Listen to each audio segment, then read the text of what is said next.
Il est question dans l'évangile d'aujourd'hui du diable.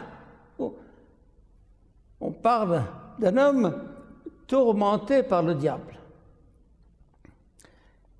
et auquel Jésus fait face et le menace jusqu'à ce qu'il sorte du possédé. Le diable. Vous croyez au diable?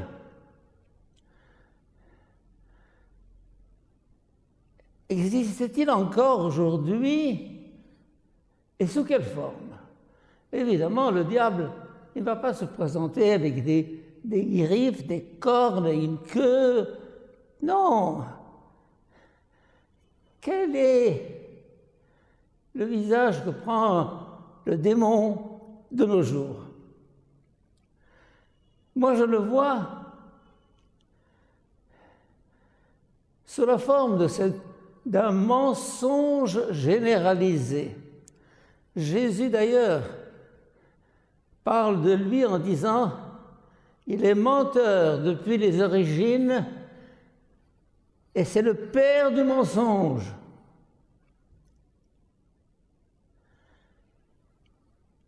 Et aujourd'hui, nous constatons que le mensonge, il est partout.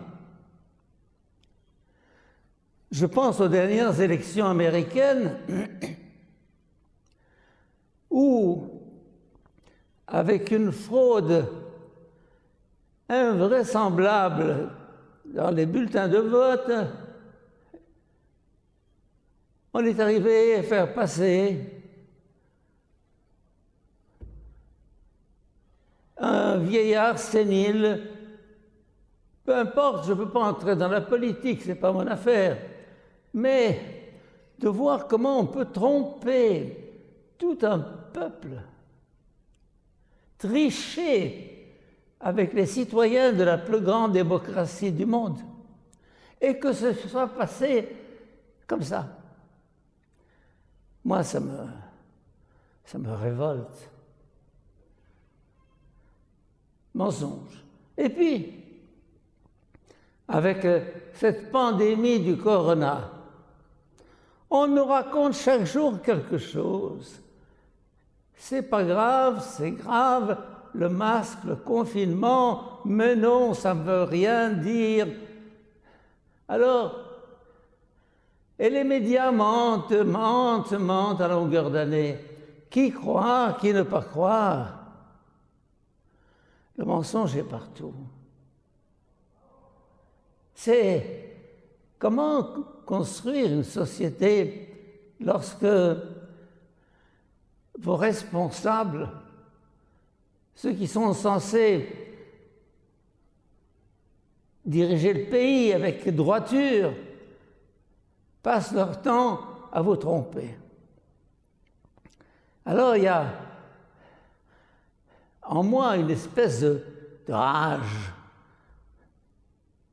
de nausée, si je puis dire, de dégoût.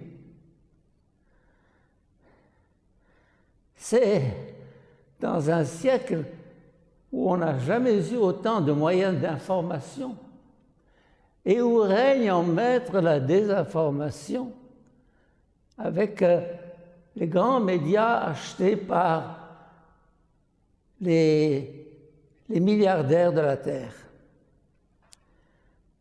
Alors, je voudrais aujourd'hui que nous nous posions la question de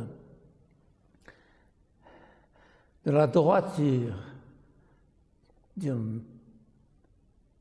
Dans une récente homélie, je parlais des droits de la conscience au-dessus de la loi.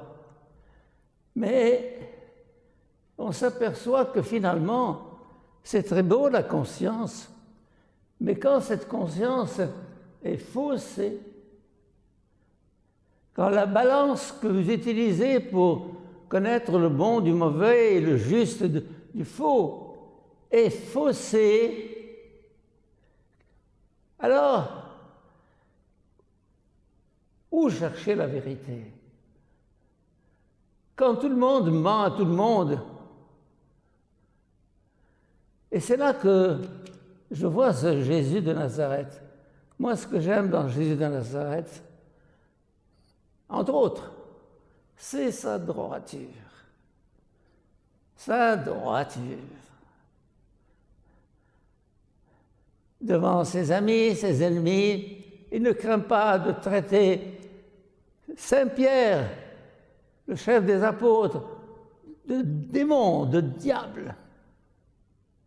Il ne craint pas de houspiller les disciples. Il ne craint pas Pilate. Il ne craint pas les scribes, les pharisiens. Quelle droiture chez Jésus. On sent chez lui, justement, on sent chez lui ce souci de vérité. Il a bien dit, je suis venu rendre témoignage à la vérité. Quiconque est de la vérité, écoute ma voix. Alors,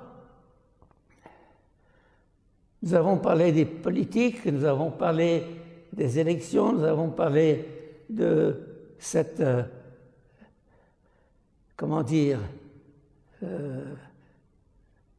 ce mensonge généralisé, cette corruption. Eh bien, regardons quand même les personnes qui ont été capables de vivre cette droiture. Je pense à un type comme Nelson Mandela. Je pense à un type comme Gandhi. Et tous ceux qui, dans leur travail, dans leur emploi, sont consciencieux, qui font bien leur travail et qui répondent à cet appel de leur conscience.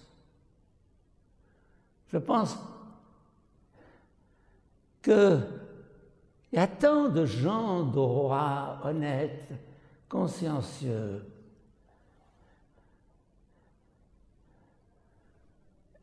Les petits gens surtout, ils auraient à enseigner aux autres ce que c'est que être vrai. Eh bien, mes chers amis, aujourd'hui, devant ce Jésus intraitable, qui dénonce avec autorité, je ne sais pas si vous avez remarqué dans les lectures d'aujourd'hui, là, surtout l'Évangile, il a enseigné un homme qui a autorité. Et ensuite, voilà un enseignement nouveau proclamé avec autorité.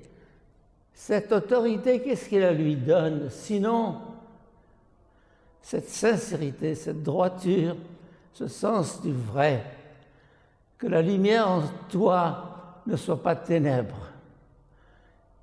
Et dès la première page de l'évangile de Jean, il est venu rendre témoignage de la lumière. Il était la lumière qui éclaire tout homme. Bien, mes chers amis, aujourd'hui, interrogeons-nous, suis-je vrai? Suis-je vrai avec les autres? Suis-je vrai dans mon travail, consciencieux dans ma tâche et dans ma mission? Suis-je vrai avec moi-même? Il n'est pas aujourd'hui de mode de parler d'examen de conscience, mais il faudrait se poser la question dans quelle mesure je vis cette droiture qui a été celle de Jésus, ou bien j'entre dans ce mensonge généralisé qui déstabilise le monde et la société. Amen.